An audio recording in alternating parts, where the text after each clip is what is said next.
Harry Greb indeed, listener. That's funny, man. Harry Greb was one of those old-time boxers, guys. Won the middleweight title, but fought everyone, right? Welterweight to heavyweight, because there wasn't really a choice back then, right? You're gonna fight for the money. Fought almost 300 times in 19 years. But this is part of a bigger issue, right? Like, boxers back then fought because they got money to fight and they weren't manicuring their careers like the undefeated boxers of today. This is even more prevalent in Muay Thai. What you're talking about, listener, makes sense. Like, Greb sparred light because Greb had 2 fights a week or something like that, right? Muay Thai guys the same way. I mean, Muay Thai guys fight, right, like what, once a month, right? So you really have no time for hard sparring, like, right? The fight becomes the actual fight, and sparring is just getting ready for the next fight, which is coming very soon. But let's be honest with each other. MMA fighters do not do that, with a notable exception of the guy here in Utah, Jeremy Horn. MMA fighters don't have over 100 fights in their career, right? In Muay Thai, that's very common.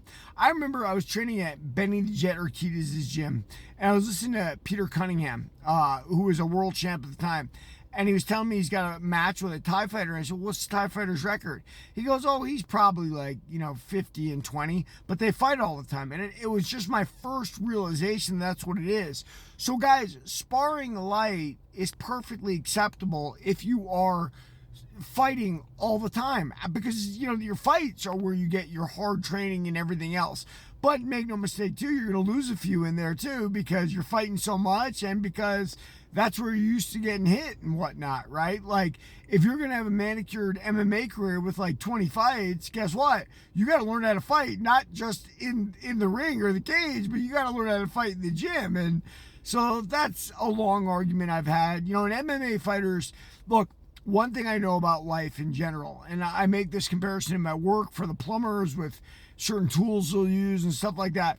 Human beings go to the point of least resistance, right? So many MMA fighters point to Muay Thai and they go, see, Muay Thai guys spar light. I mean, they kind of did that to me at the scrap back a little. I remember a couple fighters saying that to me, but they never got into the reality that Muay Thai fighters fight every month, right? Like, MMA fighters do not, and that's the big difference. So, it is what it is, man. I mean, people can argue with me all they want.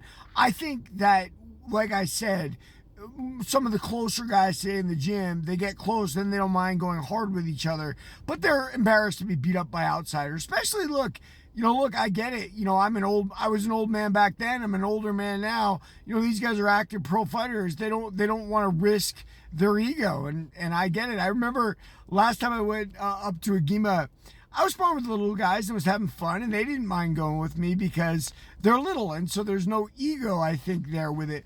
But the bigger guys, like, there was one Dominican guy, he like just kept smiling, like I was a joke. And it's like, dude, you're creating that in your own mind. That's not the reality of it.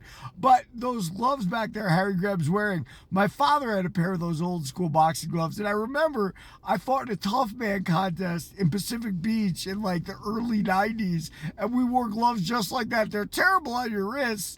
But yeah, listener, Harry Greb, awesome dropping. Thank you, brother. Everybody like and follow for more on the fight.